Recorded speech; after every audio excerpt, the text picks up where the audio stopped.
نو برای کرم دا غریبانان دي د دوی سره د رحم معامله وکړئ د ترس معامله وکړئ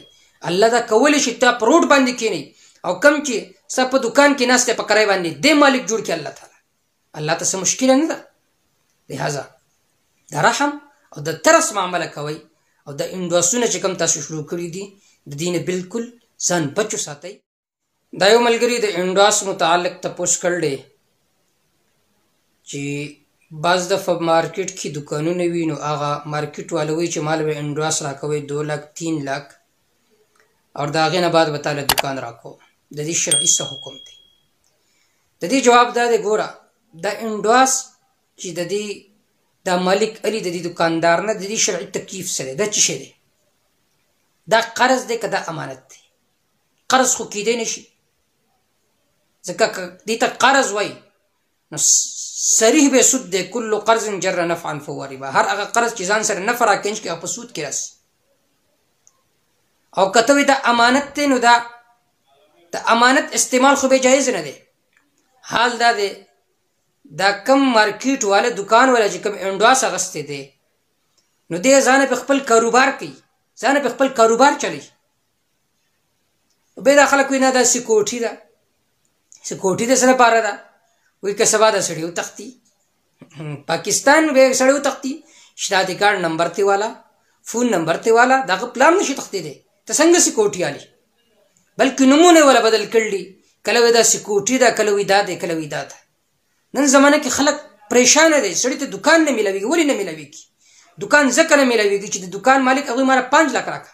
ماله 10 लाख راکړه او به باز پکې داسې دي چې اګریمنټ کړی چې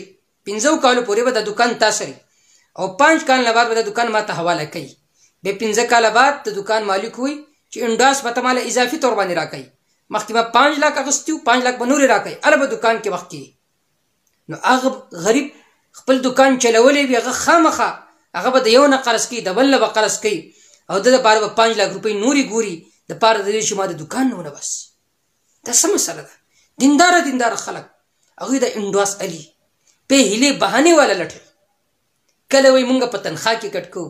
کله وایي مونږ د دکان کرای چلو هغې کې 10 روپۍ کټ کوو 6 روپۍ کټ کوو دا هیلې دا خبره فقهاو ذکر کړله خو هغه اله چې تا د دکان 1 लाख روپۍ انډواس اخیستی دی او د میاشتې 10,000 روپۍ کرای ده او ته نیم په نیمه خو کټ کوي که نه هلته دلته دا مسله بالکل نه ده انډواس د دې دپاره علي چې ځانه پې خپله پراپرټي شروع کړي ځانه پې کاروبار شروع کړي دا شی شرعا بالکل ناجایز دی او حرام دی لکه څرنګه چې سود حرام دی لهذا زما التماس تا دی څومره چې جیداد والي دي څومره چې مارکیټ مالکان دي څومره چې دکاندار مالکان دي هغوی له پکار دي چې کری دي علي د انډواسونو دا سیسټم او د به د سکیورټي نوم ورکول یا بل ورکول د دې نه د احتراز وکړي د دنیا هغه لږه منافع به خو تاسو ته میلاو شي خو هغه همیشه